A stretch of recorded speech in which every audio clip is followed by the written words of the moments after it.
Paul called 100 Great Britain to find out who the people of Great Britain thought was the greatest Britain to ever live.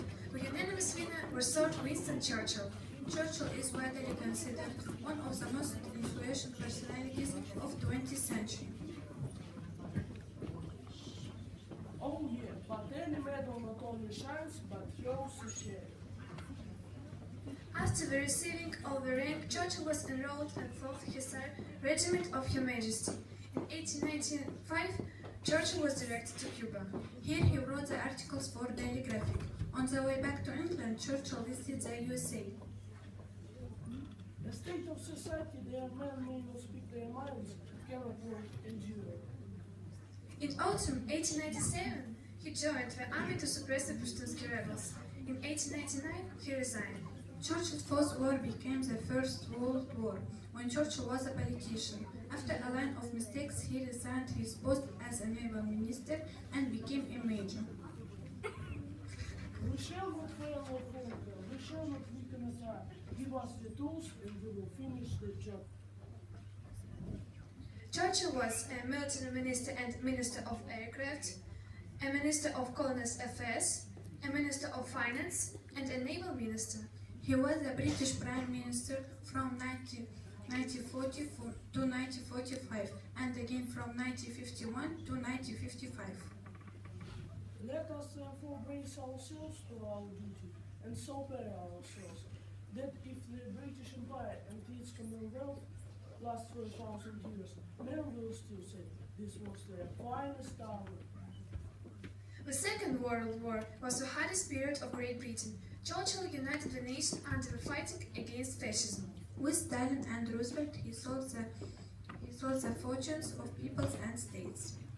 I have to offer but blood, toil, tears, and sweat.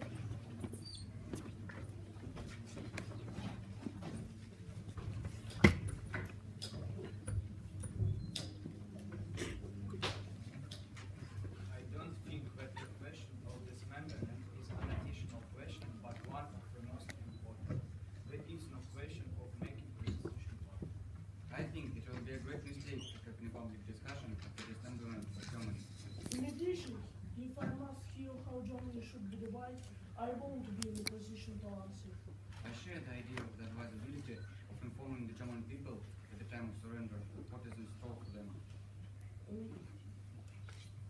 There is no need to inform the Germans of our future policy. They must surrender unconditionally, await our decision.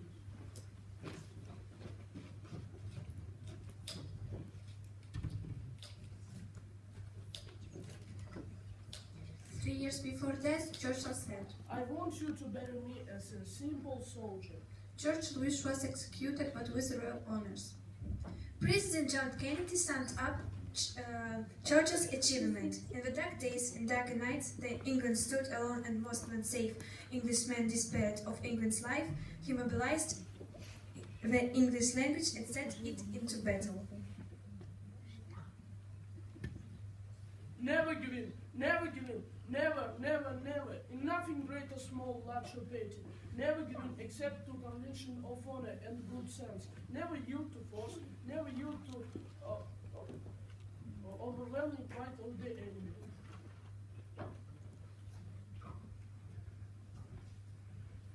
You ask, what is our aim? I can answer in one word, victory.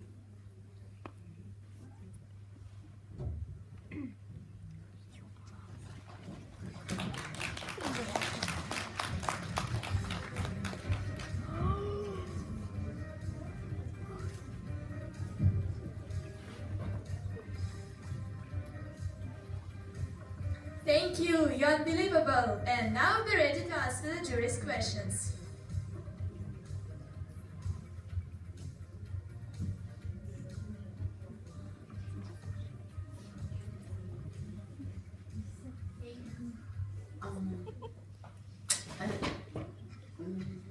I have one question. When was the conference in Yalta? This conference was in the spring of 1945.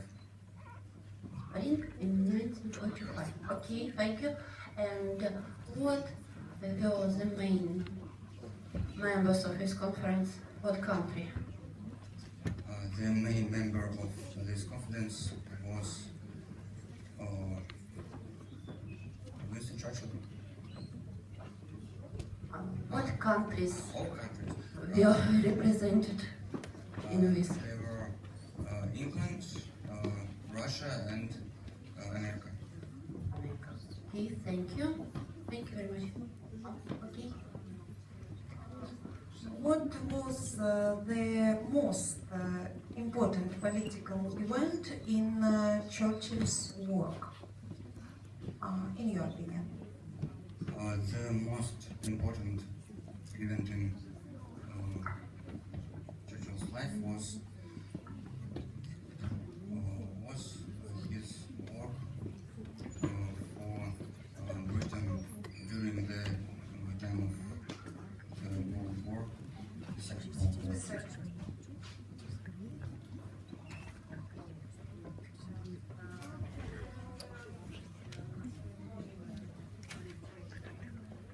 I'm sorry, I don't.